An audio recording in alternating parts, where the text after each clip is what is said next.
And good morning, and this is part 3 of our new sessions that we're doing on Is the Rapture True?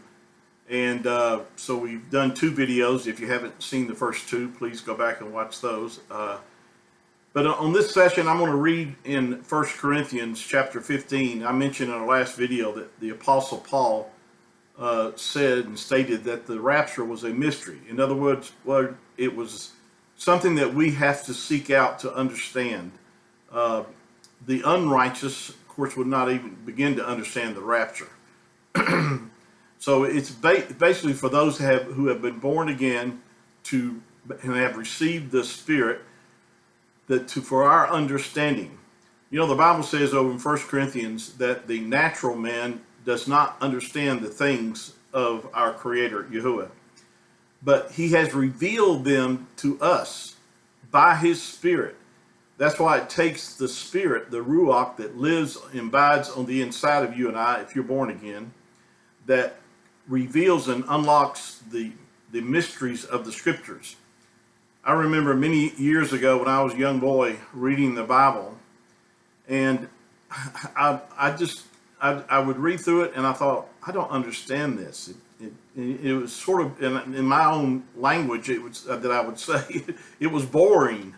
And but it wasn't until after I was born again that I began to have a desire to read the Word, because it began to open up to me and I began to understand it.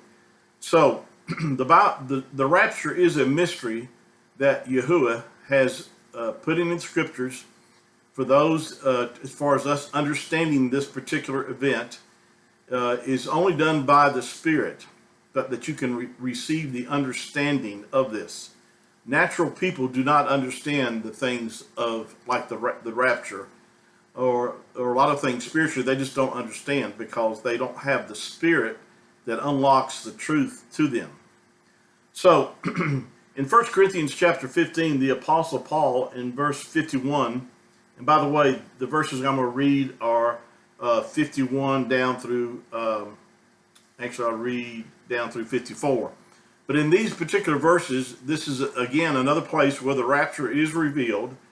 In our first video that I did, 1 Thessalonians chapter 4, verse 13 through 18, reveals the rapture right there. I shared with you that the word rapture doesn't appear in our English Bibles because it's translated from the Greek word herpazo, which the translation of herpazo means to snatch up, to siege by force, and or to be caught up.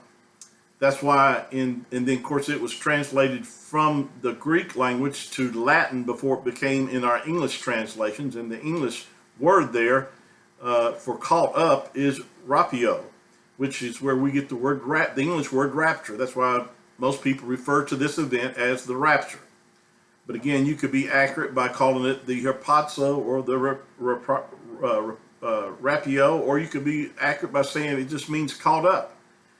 So, because that's what happens. And then, so 1 Thessalonians chapter 4 reveals the rapture through verses 13 through 18.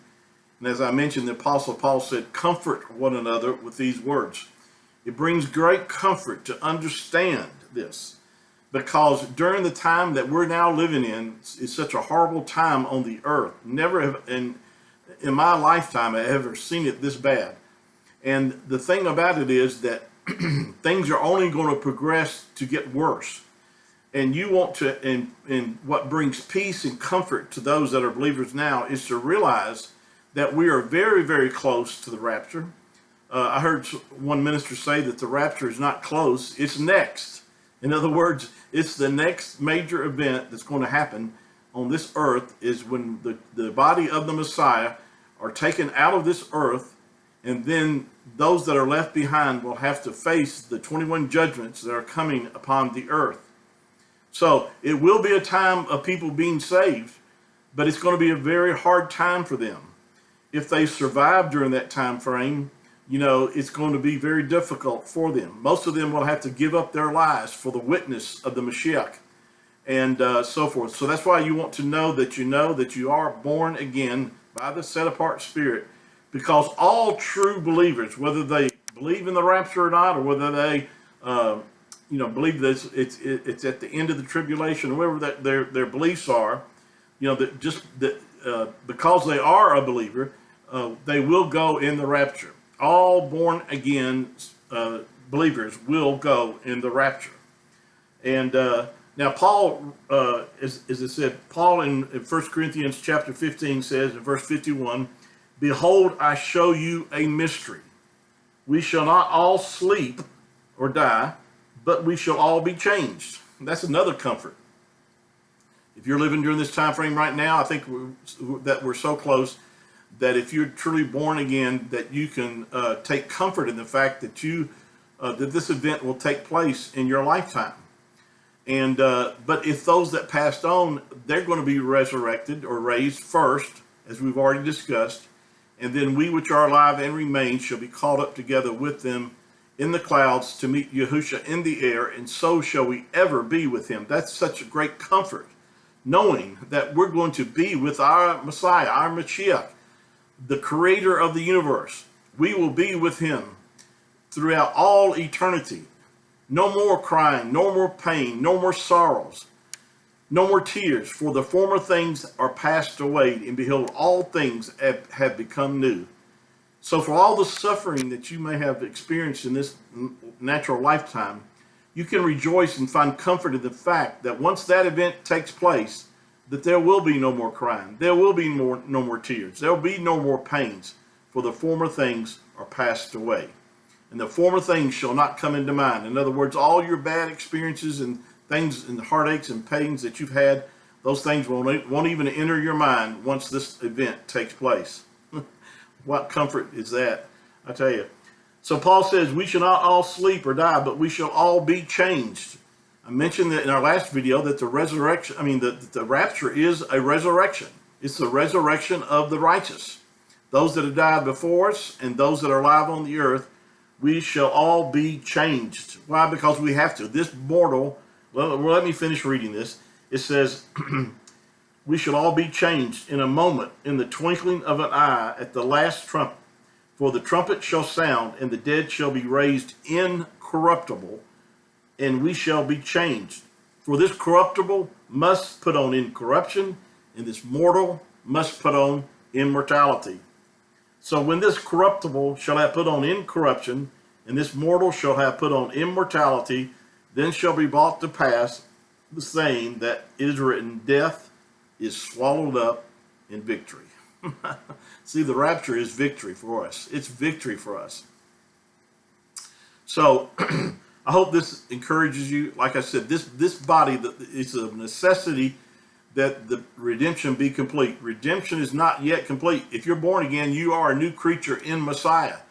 In the realm of the Ruach, in the realm of the Spirit, you're perfected before him. Because 2 Corinthians says that. Therefore, if any man be in Messiah, he is a new creature. Old things are passed away, and behold, all things have become new. In the inner man, you are a new creature. I'm going to do a video coming up pretty soon about how I got saved, because I believe that it will help a lot of people understand that, that it was a new birth that I experienced, and I want to share that with you in a future video. So, but thank you for your time. We're going to continue the study. Please share this with others. Please subscribe to my channel if you haven't already.